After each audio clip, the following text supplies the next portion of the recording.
बोले श्री लक्ष्मी नारायण भगवान की जय। श्री वृंदावन बिहारी लाल की जय।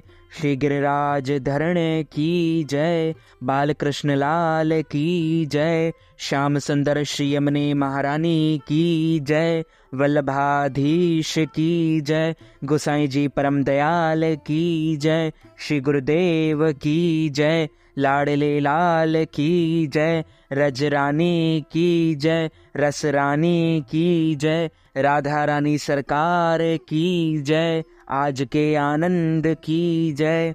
निर्जला एकादशी व्रत के अनुसार भीमसेन व्यास जी से कहने लगे कि हे पितामहा, भ्राता युधिष्ठिर, माता कुंती, द्रौपदी, अर्जुन, नकुल और सहदेव आदि सब एकादशी का व्रत करने को कहते हैं, परंतु महाराज मैं उनसे कहता हूँ कि भाई मैं भगवान की शक्ति पूजा आदि तो कर सकता हूँ, दान भी दे सकता हूँ, परंतु भोजन के बिना नहीं रह सकता।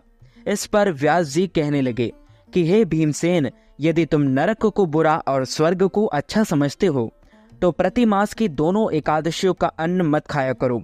भीम कहने लगे कि हे पितामहा, मैं तो पहले ही कह चुका हूँ कि मैं भूख सहन नहीं कर सकता हूँ। यदि वर्ष भर में कोई एक ही व्रत हो तो वह मैं कर सकता हूँ, क्योंकि मेरे पेट में व्रक नामक वाली अग्नि है, सो मैं भोजन किए बिना नहीं रह सकता। भोजन करने से वह शांत रहती है, इसलिए पूरा उपवास तो क्या, एक समय भी बिना भोजन किए बिना रहना कठिन है। अतः आप मुझे कोई ऐसा व्रत बताएं जिससे जो वर्ष में केवल एक बार ही करना पड़े और मुझे स्वर्ग लोक की प्राप्ति हो जाए।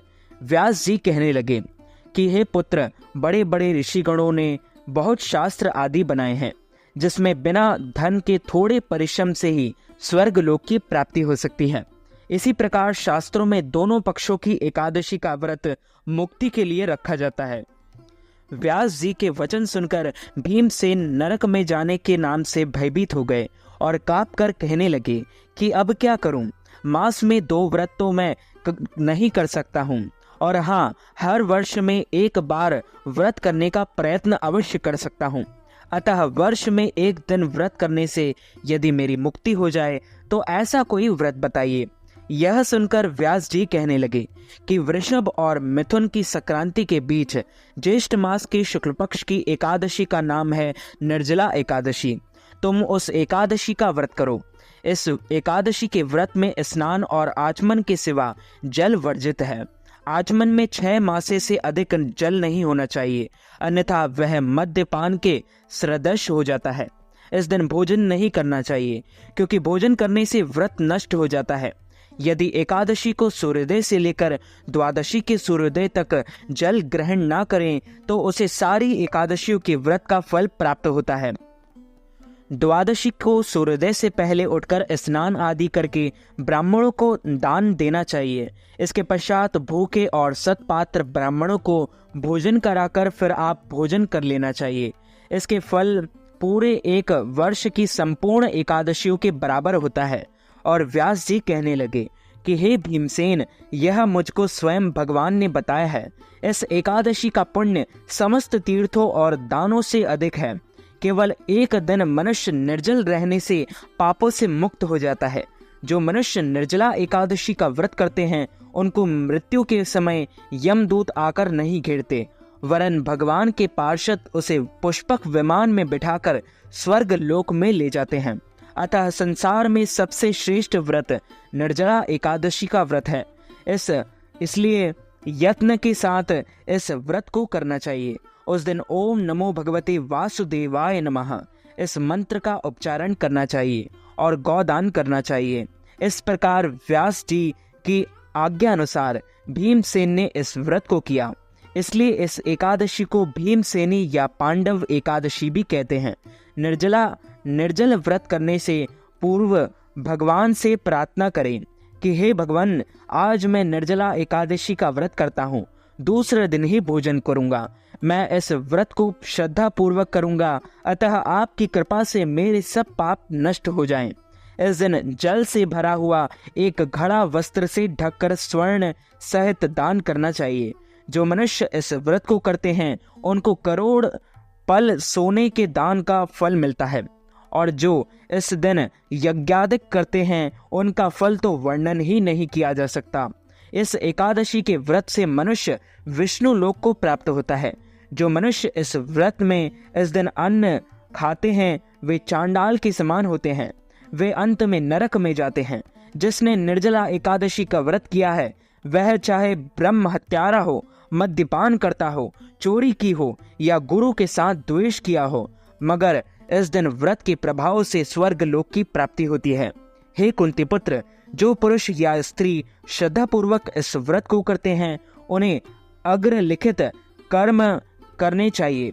प्रथम भगवान का पूजन, फिर गौदान, ब्राह्मणों को मिष्ठान व दक्षिणा देनी चाहिए तथा जल से भरे कलश का दान अवश्य करना चाहिए। निर्जला के दिन अन्न, वस्त्र, उपहान, ज्योति आदि का दान भी करना चाहिए। जो मनुष्य भक्ति पूर्वक इस कथा को पढ़ते या सुनते हैं उसे निश्चय ही स्वर्गलोक की प्राप्ति होती है। व्यास जी कहने लगे कि हे भीमसेन, यह मुझको स्वयं भगवान ने बताया है। इस एकादशी का पुण्य समस्त तीर्थों और दानों से अधिक है। केवल एक दिन मनुष्य निर्जल रहने से पापों से मुक्त हो जाता है। बोली श्री लक्ष्मी नारायण भगवान की जय। श्री वृंदावन बिहारी लाल की जय। श्री गिरिराज धरण की जय। बालकृष्ण लाल की जय। श्याम सुंदर श्री यमुने महारानी की जय। श्री कृष्णचंद्र भगवान की जय। श्री रामचंद्र भगवान की जय। शंकर भगवान की जय। पार्वती माता की जय। गजानन गणपति भगवान की जय। अच्युतम केशवम राम नारायणम कृष्ण दामोदरम वासुदेवम हरि श्रीधरम माधवम गोपिका वल्लभम श्री जानकी नायकम श्री रामचंद्रम भजे। जानकी मनोहरम सर्वलोकनायकम श्री शंकरादिसेवितम पुण्य नाम कीर्तनम श्री राम राम राम राम राम नामतायकम। रामा कृष्णा वासुदेवा भक्ति मुक्तिदायकम। रामा कृष्णा वासुदेवा भक्ति मुक्तिदायकम। हरे राम राम राम हरे हरे। हरे कृष्णा कृष्णा कृष्णा हरे हरे। ज्येष्ठ मास के शुक्ल पक्ष की निर्जला एकादशी भीमसेनी एकादशी तिथि का आरंभ 17 जून 2024 सोमवार को सुबह 4:44 से हो जाएगा, जो कि एकादशी तिथि का समापन 18 जून 2024 की सुबह 6:25 पर होगा। अतः जो द्वादश युक्त शुद्ध हरिवासर सूर्योदय व्यापिनी और निर्जला एकादशी होगी वह 18 जून 2024 मंगलवार को ही रहेगी। इसी दिन सभी भक्तजनों और माताओं बहनों को निर्जला एकादशी का व्रत निराहार व्रत करना चाहिए एवं निर्जला एकादशी व्रत का पारणा अर्थात व्रत खोलने का सही समय पारणा मुहूर्त 19 जून 2024 बुधवार को सुबह 5:50 से लेकर 7:29 तक खोल लेना चाहिए, यानी कि व्रत का पारणा कर लेना चाहिए।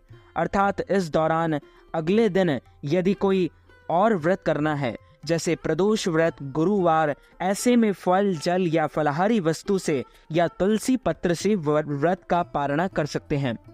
यदि आप निर्जला एकादशी के निमित्त ब्राह्मणों को फलाहार करवाना चाहते हैं या अन्नदान, वस्त्रदान, गौदान, तिलदान अथवा पारणा के निमित्त कोई भी दान करना चाहते हैं तो आप हमारे गूगल पे, फोन पे, पेटीएम या अकाउंट नंबर के माध्यम से भेज करके नगद राशि प्रदान करके निर्जला एकादशी का संपूर्ण पुण्य लाभ प्राप्त कर सकते हैं।